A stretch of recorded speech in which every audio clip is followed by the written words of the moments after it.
kujitumbukiza katika mzozo mpana wa Mashariki ya Kati, wakati ambapo Rais wa Marekani Donald Trump akizitaka nchi za NATO kuchukua hatua kulinda mlango bahari wa Hormuz. Waziri wa mambo ya nje wa Kenya Musalia Mudavadi asema amefikia makubaliano na Urusi kuwa hakuna raia zaidi wa Kenya watakaopigana katika vita vya Urusi nchini Ukraine.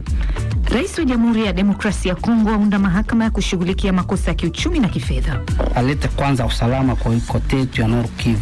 Sheria ni ya mzuri, lakini ya kwanza ya kuchunguza ni kuangalia watu wenye wanatia sheria nabo hawaharibishe kungambo ya kuleta hali yenye iko ya kawaida muuchumi. Na watabiri wa hali ya hewa nchini Kenya wanatahadharisha kuwa mvua kubwa inayoshuhudiwa katika maeneo mbalimbali nchini itaendelea hadi mwezi Mei. Na kwa hiyo tunatarajia mvua zitaendelea hadi mwisho wa msimu ambao ni Mei.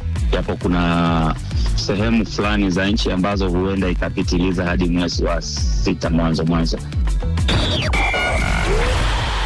Viwanjani, winga wa Arsenal huenda katoa ubingwa wa Premier League akiwa bado mwanafunzi wa shule. Sikiliza makala ya spoti hapo baadaye. Jina langu ni Ive Buchana.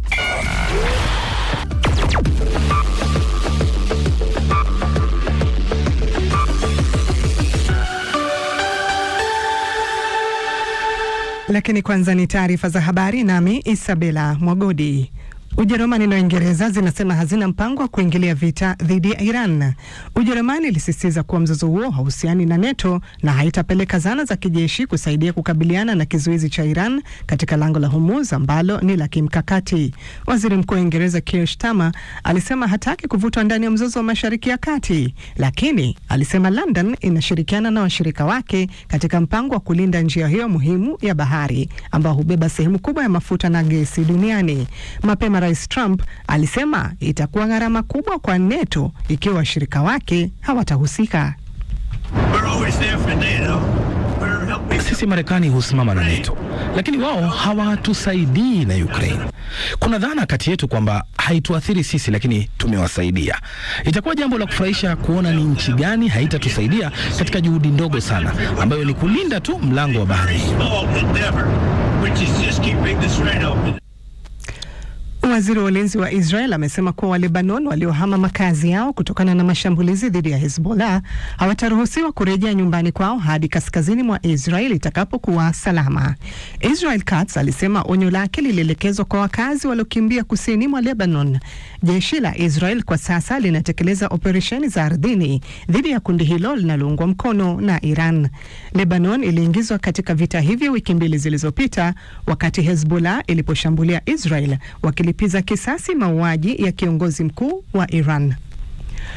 Waziri wa mambo ya nje wa Kenya Musalia Mudavadi amesema kuwa Kenya imekubaliana na Urusi kwamba hakuna raia wake wengine watakaoingia upande wa Urusi nchini Ukraine kupigana katika vita hivyo.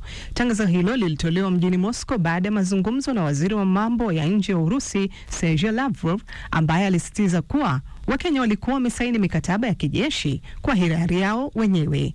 Hata hivyo, ripoti mbalimbali zinaashiria kuwa Wakenya wengi walihadaiwa kusaini mikataba hiyo ili kwenda kupigana. Idara ya ujasusi ya Kenya ilikadiria mwezi uliopita kuwa zaidi ya Wakenya 1,000 walikuwa tayari wamesajiliwa. His Excellency has conversed with us on the issue of the war. Rais wa Kenya amezungumza nasi kuhusu swala la maslahi ya Wakenya walio nchini Urusi na sio wale wanaoshiriki katika operesheni za kivita. Na ningependa kuweka wazi kwamba sasa tumekubaliana kuwa Wakenya hawatasajiliwa kupitia Wizara ya Ulinzi hapa Urusi. Through the Ministry of Defense, they'll no longer be eligible for enlisting. Unaendelea kusikiliza taarifa za habari kutoka idhaa ya Kiswahili ya BBC. Kambi kadhaa za kijeshi kaskazini mashariki mwa Nigeria zimeshambuliwa kwa wakati mmoja mapema asubuhi na watu wanaodhaniwa kuwa wanamgambo wa kijihadi. Shambulio moja lilielekezwa kwenye eneo lililo karibu na Maiduguri, jiji ambalo halijashuhudia ghasia za aina hiyo kwa miaka mingi. Inasadikiwa kuwa shambuliaji hao walikuwa wa kundi la Boko Haram au kundi lingine lenye uhusiano na ISIS. Inaripotiwa kuwa washambuliaji hao walidhibitiwa. Idadi ya majeruhi na vifo haijabainika wazi. Harakati za miaka 16 za wanamgambo hao za kutaka kuanzisha utawala wa Kiislamu nchini Nigeria zimesababisha vifo vya zaidi ya watu 40,000 na kuwafanya watu wapatao milioni 2 kukimbia makazi yao. Vatican imetangaza maelezo ya ziara ijayo ya Papa Leo barani Afrika. Ziara yake ya kwanza katika bara hilo tangu alipochaguliwa kushika wadhifa wa upapa mwaka jana. Taarifa zaidi na Sarafina Robi. Papa Leo atazuru Algeria, Cameroon, Angola na Equatorial Guinea. Ziara hiyo itaanza mjini Algiers ambapo Papa Leo atatembelea msikiti mkuu wa mji huu, mmoja wa misikiti mikubwa zaidi duniani, kwa lengo la kukuza umuhimu wa mazungumzo kati ya dini mbalimbali.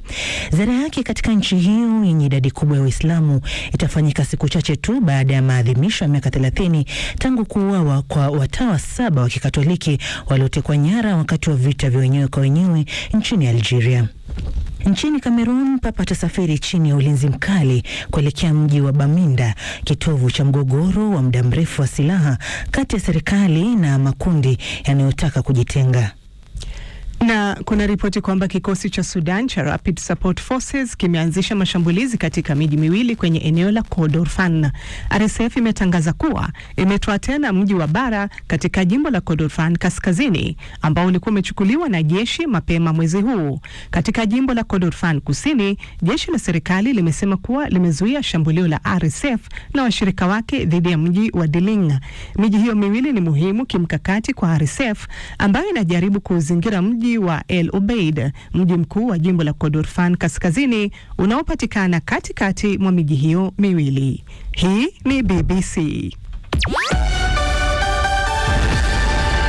Taarifa ya habari za dunia imesomwa na Isabela Mwagodi. Matangazo haya ya Dira ya Dunia, msikilizaji, yanapatikana visiwani Zanzibar kupitia Zenji FM, nchini Tanzania ni Radio Free Africa na Radio Kwizera. Nchini Kenya ni Nyota FM na Gulf Radio, Uganda ni Radio Lira na Radio Paidha. Katika Jamhuri ya Kidemokrasia ya Kongo yasikilize kupitia Liza Del Radio na Radio Muungano Beni.